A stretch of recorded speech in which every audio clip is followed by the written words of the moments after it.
Sai bhai, I know that you will be traveling to Navi Mumbai and you'd be watching that game live. I hope you're carrying all the good luck and the best wishes with you for the women in blue. Definitely, yes, everything. I think not just me. I think the whole country that follows the game is, very excited.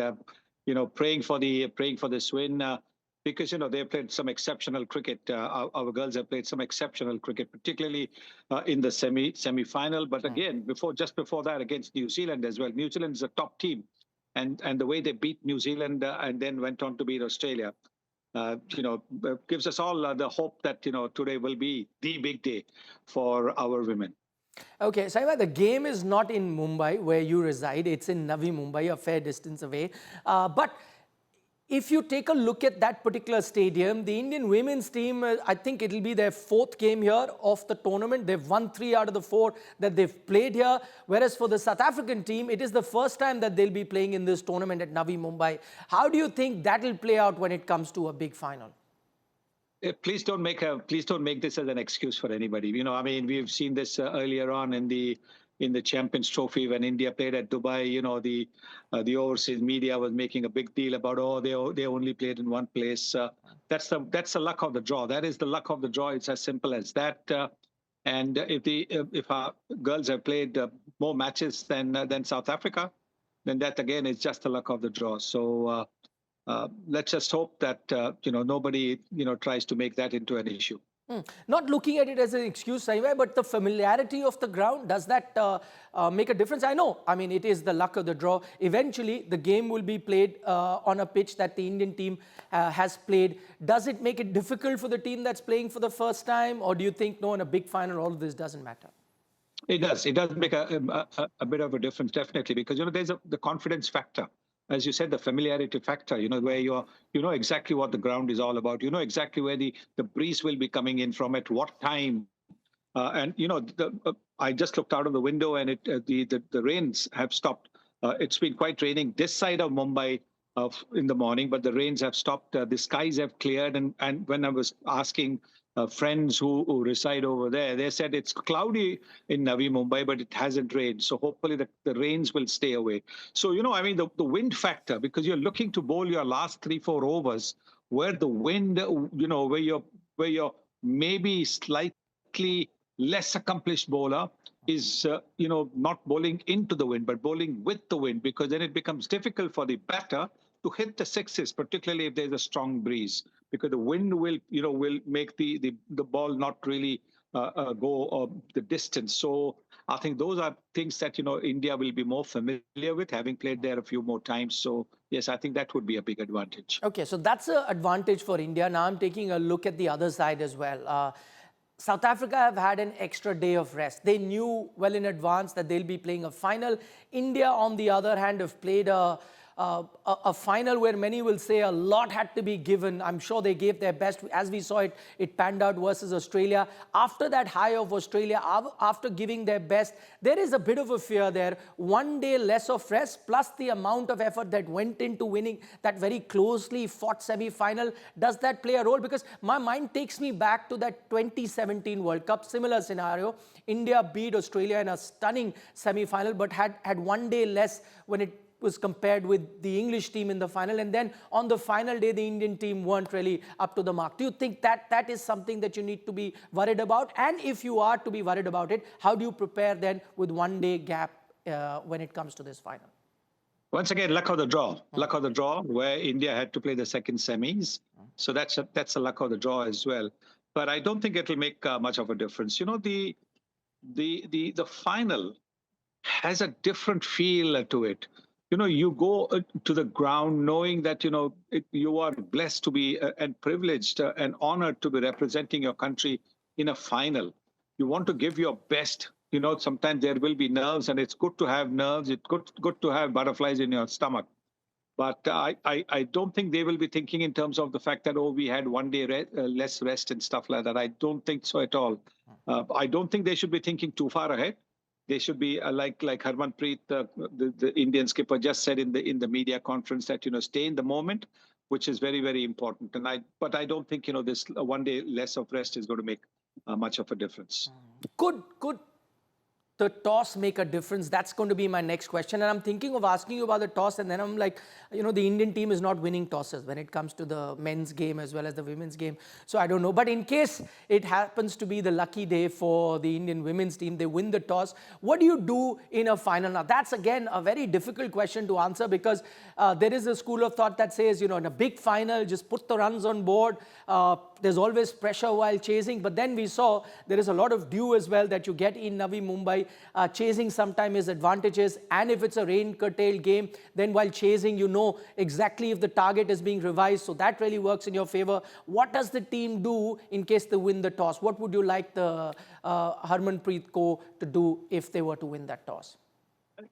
You got it absolutely right. I think more than anything else, it's not the dew or anything. I'm more concerned about the possibility of rain coming and making it into a shortened game.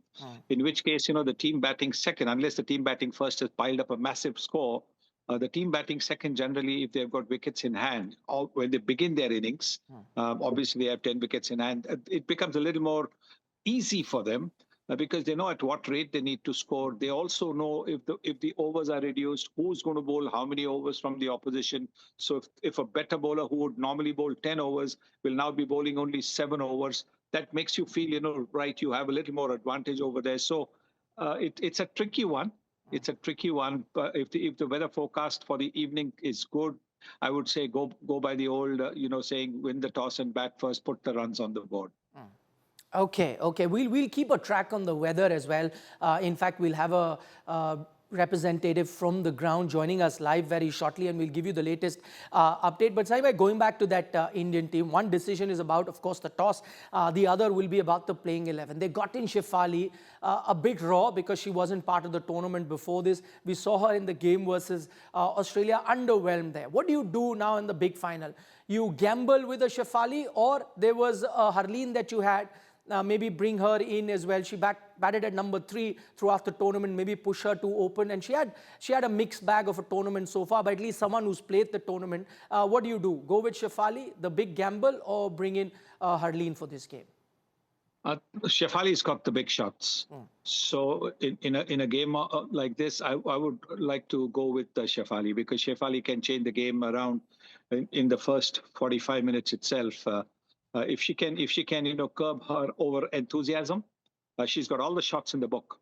But sometimes she gets a little too carried away after she hits the one ball for a 6. She wants to go for another one. So I think if she can just curb that, then I would think that she will play an innings that could change the game.